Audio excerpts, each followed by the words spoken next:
Kisheria na miongozo mbalimbali kusimamia haya maadili. Sisi huku ni wasimamizi, lakini wenye dhima ya moja kwa moja ya kijamii hasa ni wazee wetu kupitia haya mabaraza. Imani yangu mabaraza tunazungumza kama ni vyombo kwa mujibu wa sera ya utamaduni ya kusimamia, kurithisha, kufafanua, kueleza, kutetea mambo haya bila maadili na desturi. Lakini nyie ni wazee ambao pia mko kwenye familia zetu hizi ambao mnakaa kwenye zamana, baba, mama, ndio nyie, wengine wengi wenu ni mababu, lakini pia mlitoka kwenye ubaba. Sasa mnazima moja kwa moja kwenye ngazi ya familia kubwa. Kishaona mambo kwa mujibu wa desturi tulizozungumza hapa hayako vizuri, mna dhamana moja kwa moja ya kuchukua hatua, kuelekeza, kukosoa na kurekebisha. Lakini nyie mnaishi mitaa yetu hii, Tupakuna Kusini, Kiongoni hapa ndio tunasema. Kwa hiyo mnatoka mitaa mbalimbali ya Makunduchi hii. Kwa hiyo yanayotendeka mnayaona, mnayajua. Sisi tumetoka nje huko mbali kwelikweli, ukiamini haya tuliyasema leo hapa yataishi. Lakini pengine kabla ya kuja yako yanayowakera, yanayoendelea huko mitaani. Tuwajibike kwa nafasi zetu za uzee kupitia vyombo vyetu vya baraza, tuyakemee.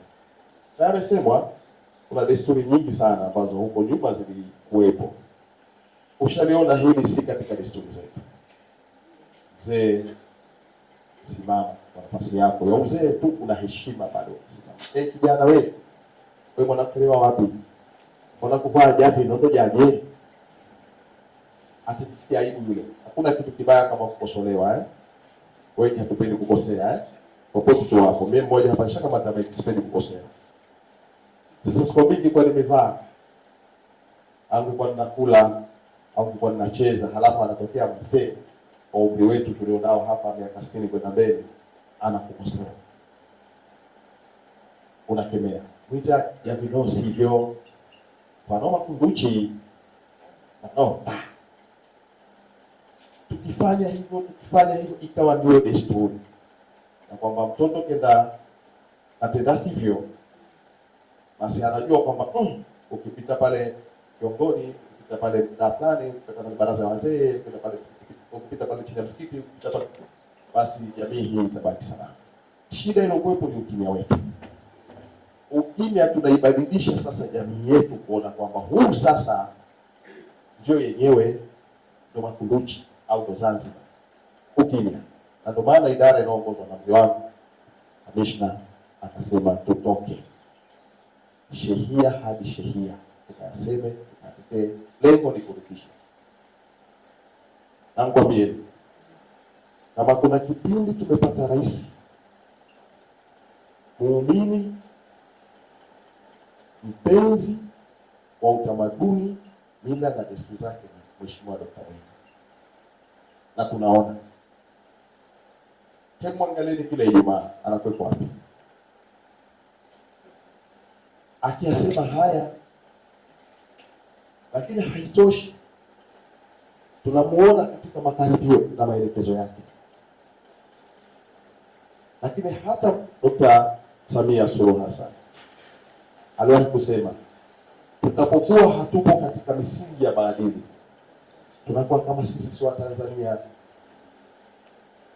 Hili maana viongozi wakuu wanatetea na wanathamini utamaduni tulionao. Tumekuwa nafasi hizi, ndio maana tunakuja kwenu kuungana na viongozi wetu wakuu. Kwa tuacheni ukimya.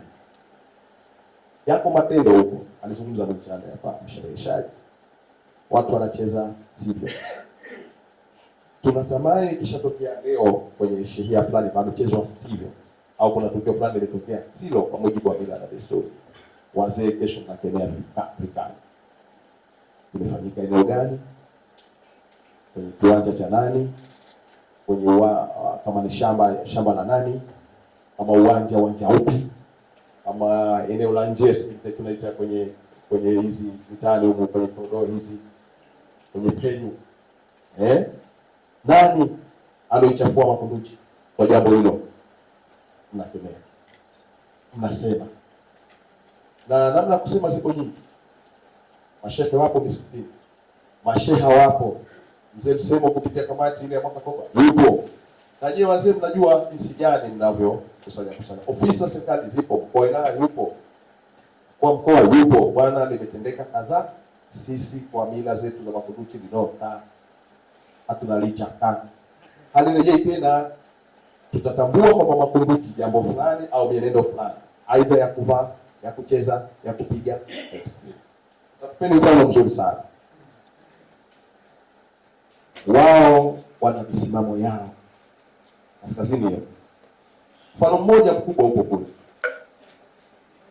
akifa mmoja wao pale mjini Unguja, huyo hata kama wana cheo gani sijui, lakini wana utaratibu wao wa kustiri mwili ule hadi dakika ya mwisho.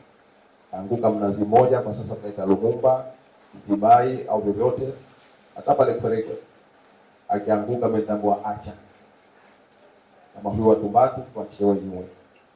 Wana utaratibu wao, hakuna anaye mpaka anamaliza, na jambo limekuwa likisimamiwa kizazi hadi kizazi, na watu wamesharisishwa. Kwa huyo bwana hapo anatambua kabisa yuko mjini pale, tena Mwembe Makumbi Asian Town tunasema, lakini la kwao anajua wazee wanalisimamia katika msingi ipi. Sasa anarisisha mpaka anatuambia sikia boss wa Tumbatu. Mimi binafsi sasa nikijua limetokea la Tumbatu nijue ni nalo vipi, mpaka nifike nalo Tumbatu akiwa mwenyewe. Atasha juma hata kama kwamba tuko vipi, mimi bwana nikianguka hapo usipate tabu tena, uje ukae pembeni.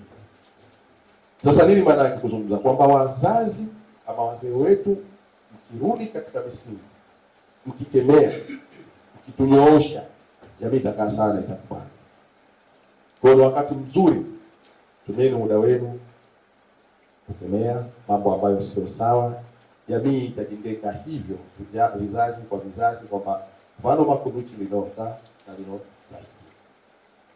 Itachukua muda.